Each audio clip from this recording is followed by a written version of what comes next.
What is going on, guys? Jesse504 here, bringing you WPF Finals. It is time. We made it this far. Now we just got to win, and we've obviously had our season going 7-3, and then winning in our 2 games. But let's go over our opponent's season. Our opponent is Pako, coach of the Charleston Gastrodons, and you can see his lineup right here. You got the Zapdos, which my team just doesn't break through ever since. Like, losing Diancie, it's gonna make this matchup a lot harder because Diancie does incredibly here, but Zapdos still is a solid option. Or Scizor is still a solid option, is what I mean to say. But Zapdos into my team, oh boy, this thing is an issue. Yeah, it just does so much. Up next, Suicune, which is the team's kill leader, 14 kills, which is, we just gotta worry about setup here. Obviously, Keldeo versus Suicune is very good, just like because of the natural interaction there. Keldeo can sort of set up alongside Suicune, and then its move will go around the SPDF boosts and hit the defense stat, which is a nice little tech to have, at least. Up next is Mesprit. This thing is very versatile. It's one of Vinny's favorite Pokemon, and it can kind of just do a lot. It has a great move pool. Thankfully, it's Fire Punch, not Flamethrower on Mesprit, and which is nice, which means Scizor can live some. But it's got a bunch of attack moves. It can get like Taunt, I believe, U-Turn, Psychic, Rocks. You can click Water Pulse for Rhyperior is something cool, but hopefully I can take advantage of that as well. Up next is Cofagrigus, which is a very annoying bulky ghost type to deal with, but I think I have ways around it, so we should be all good. Yeah, just trying to get around Cofagrigus. Up next is Vileplume. Vileplume is annoying. It sort of stops any non-Air Slash Keldeos, which means I sort of have to go... which means I have to forego sub, which it's alright, but yeah, just Vileplume is annoying. Up next is Guzzlord. Guzzlord is a very bulky tier 5 option, but it kind of just dies. I don't see it coming, personally. Up next is Clefable. Clefable is a pain in the ass for my team, especially if it rocks Unaware this game. It gives my sets some issues, but I still got ways around it, so I'm not that worried. I think that I can make it around Clefable. Up next is Dougie, and Dougie is not coming. It doesn't trap anything. He might think that it traps Marowak and bring it, but Marowak's a ghost type, so I can just switch out. And yeah, it's kind of free. Up next is Mega Kang. Mega Kang is a pain in the ass. It does a lot of damage, but it's not that bad in reality. I mean, like, it can power up, punch, and get up, but like, it's always got to fear Keldeo in the back, you know? Up next is Escav, which is just a pain. It's kind of like Scizor in that it forces fire coverage, but it's also an Escav, so not as much. And so I think I should be good if I have to deal with it. And then last up is Colossal. I don't see it coming when there's a whole Keldeo, but it could be his Scizor attempting to check Scizor. So, yeah. Let's just think about in mocks, from what I've gathered from those mocks, Zapdos comes 100% of the time, Suicune comes 100% of the time, and everything else is just it can come. The only mons that I don't see coming are Guzzlord and Dougie, but I think I saw everything else come at least once. Clef, I mean, like, I think it comes, I think it has to come, but also at the same time, its matchup isn't fantastic, so I could see it being left on the bench, but I doubt it. If we go over his season, he started out 3-0, and then fell 3-1, 4-1, 4-2, and at this point, obviously, like, all the 4-2 teams were trying to make sure that they kept a spot, but then he fell to 4-4, which is a bit of a risky spot to be at, but he ended up managing to win his last 2 games, so he made it 6-4. But let's go over my sets. Starting off, Keldeo. lefties, Justified, Calm Mind, Hydro Pump, Secret Sword, Air Slash. +2 pump should be KOing Zapdos, and really if we get to +2, +3, the game's over if it's not Unaware Clef. If it is Unaware Clef, it's sort of annoying, but we have ways to potentially test that. Obviously, Rocks, Toxic can all scout for the Unaware, as well as scouting Clef if it's Fizdef or Spadef. Those are just some important things I think that I'm going to have to do this game, but I think we should just be all good. Up next is the Marowak, which just does incredibly here.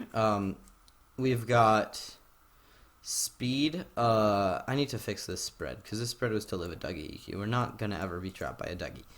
148 speed, max attack, and then the rest in HP. Should be all good to live hits and deal a ton of damage. Speed, I believe, is Clef. Like Clef running a little bit of speed. Next is Noivern. Noivern specs, I think, does well here. U-turn, Draco, Hurricane, Switcheroo. Pinning specs on a ton of his team could be nice. Obviously, he has, like, his bulky mons. A lot of them are special attackers, so they could be benefited by specs. But I really think that potentially pinning something with a specs is solid, although I could also try to fit Flamethrower over Switcher depending on what I'm trying to trick. And I mean, like, I really don't see any, like, things that really want, like, that really, like, I'm iffy on that, so I'm just going to throw out Flamethrower for Ascav. Up next is Rhyperior, Policy, Solid Rock, obviously, and then Edgequake, Fire Punch, Rock Polish. Speed, outspeed, Dougie creeping Zarude. I don't think Dougie comes, so I'll just take my Adamant. And then we can sort of live some hits, but it's really going to come down. This is either our secondary win con or an early game way to potentially scout Unaware Clef. Yeah, it just comes down to it.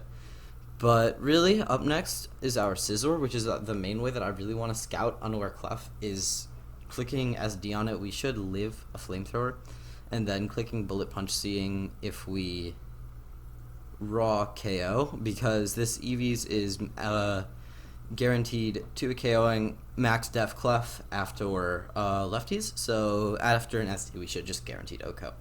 But if not, then we have a low Clef, and Scizor should just be doing a lot of damage. And last up is specs. Lately we're rocking dual specs, which is interesting, but I think it works well. Speed we don't need too much of, and then Shadow Ball, Moonblast, Psyshock, Energy Ball really just hits his entire team really well. Yeah, we're just going to do a ton of damage this game. His team definitely forces long games, but I'm trying to win early. Set up on the Suicune potentially. If we see no Unaware Clef, if we see really anything, but Suicune could potentially be a great switch into Marowak if no item is the other thing that I was thinking about. But yeah, that's it. Until Jesse504, see you guys in the battle. And we are at team preview. Once again, similar thing as last time happened, where I was like, oh my god, I can't focus and talk. So I didn't. Also, it would have been like awkward starting at the halfway through, basically, because I was just passing links around to so many people. I know, like, I got a bunch of friends who wanted to watch me. Even people who don't play Pokemon still wanted to watch me, which is really nice. Always great to have friends like that. But at team preview, we see Zapdos, Suicune. Already knew those two were coming, and then Clef again, pretty guaranteed. But like the last three, SKF makes sense as sort of as a Lele check. Guzzlord, I guess, like it's your best answer to the Lolowak, which is unfortunate. And then Vileplume is Vileplume. It's a I personally, I don't understand. It dies to all of these mons. Even Rhyperior, which is supposed to be taking on it, dies too. So yeah. Looking at start, he leads Suicune. and I lead Noivern. And going into the calcs, I just decided I wanted to drop a Draco. We scout for the leftovers, which is nice because it means it's not no item, so Marowak can really feast. And then we miss the Draco, which is unfortunate. That would have taken 60% off of this Suicune, and it later reveals to be a rest talk, but still, that forcing an earlier rest as opposed to getting like some free Calm Minds up is huge. But we just decide to miss as he Calm Minds, and this forces me into Keldeo.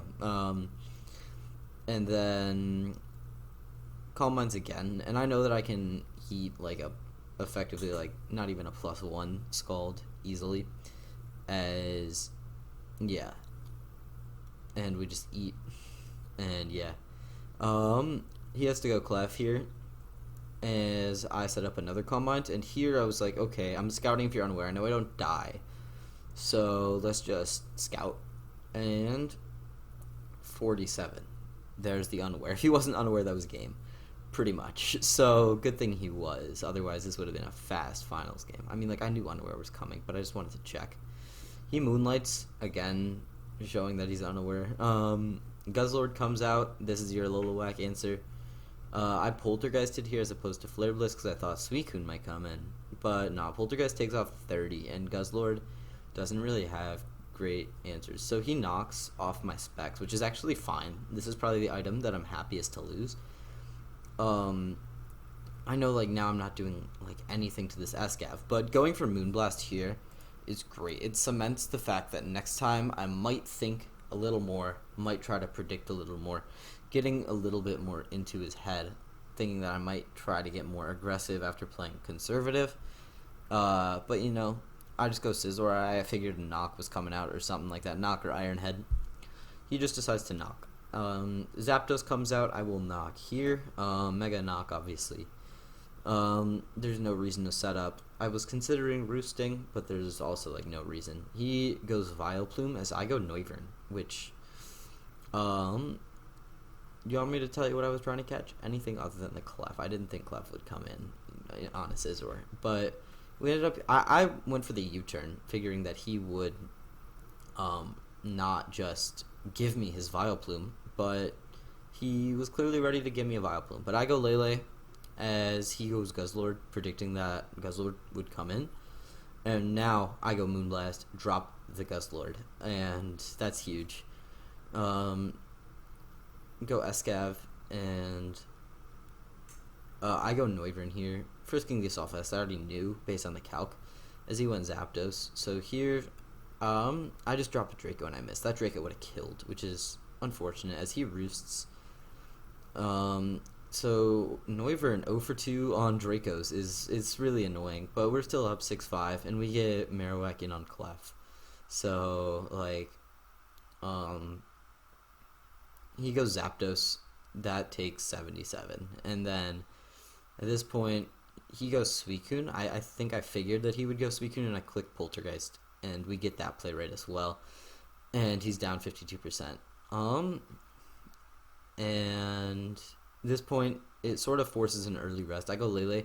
At this point, I was like, yeah, Lele is very expendable, so I can get him low, force a rest, but he actually just goes Escav, and I clicked Psyshock here because of the AV. I knew it was doing more because of terrain. I just clicked Psyshock again, get that Escav down real low, as he goes Iron Head. And like, yeah, at this point Lele wasn't doing that much. It still had some use for Vileplume, but at this point I got a free Rock Polish up, and like, I knew I wasn't gonna go far with this, but still, he knocks the weakness policy. If he Iron Headed there, that could have been crazy, although Clef is still sitting there. But we get that EQ on the Vileplume, and that does like 70, almost 80%. So then we're able to take it out. I stupidly go for Fire Punch, but I predicted that Zapdos might come in. I didn't want to miss a Stone Edge just in case. So now I EQ. Suicune gets his rest off, and I know that I'm not going to leave him. I'm not going to let him out of this exchange at a high health point. I think that was my goal. We EQ. He stays asleep. We can get like another. He Calm Minds here. off of the sleep talk. That's what he pulls.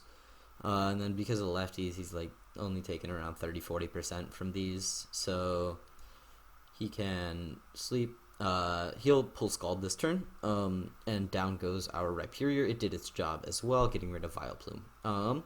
We're playing for trades right now, but sort of that mentality kind of ends right here when we can go Keldeo. And at this point, it forces Clefin. I was so ready to double the Marowak, but I just mid-grounded a Secret Sword when, I just didn't want to miss a Hydro, really. I knew the Clef was coming in. And I didn't want that Suicune to potentially snowball at all. He goes Zapdos as I go Marowak.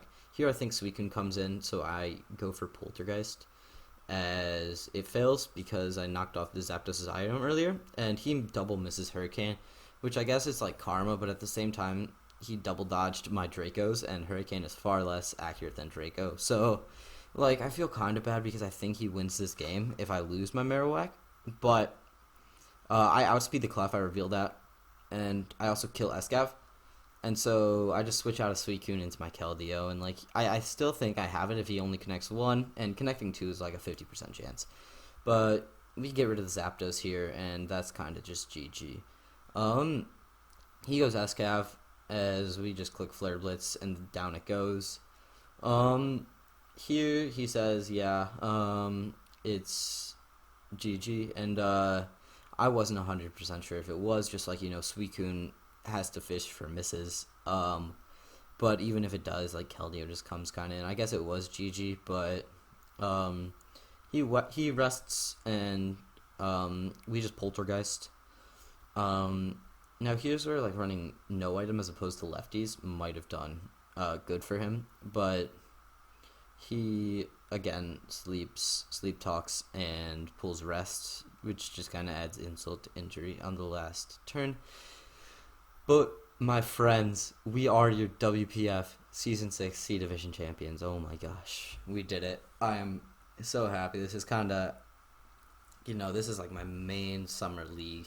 This is sort of what I was spending a lot of time on over the summer. And it's happy to see that we managed to pull it off. So, yeah, just every Mon on my squad, pre-transactions, post-transactions, so beneficial to me.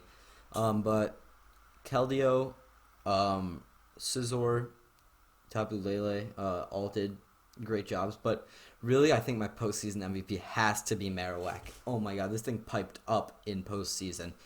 It was just claiming. I think I just figured out how to use the Mon postseason, which, I just figured out what I needed to do to use this thing, and it ends up just doing a shit ton of damage to everything is what I figured out. So, that is our WPF Season 6 run. We are the champions, my friends. I believe, I'm not sure if I'll put a lot of effort into this and throw it up on the channel, but I believe that there's a champions play each other for to become overall champion. I'm not sure how seriously I'll be taking that with exams and stuff, or if I'll upload it, but maybe I'll do if it's 1 or 2 rounds, I'll staple them together. But that was our run. Make sure to watch the playlist through. You can see how we took this team through a lot and ended up making playoffs, making semis, and making finals, and finally winning. But it's an accomplishment. Until next time, Jesse504 out. Peace.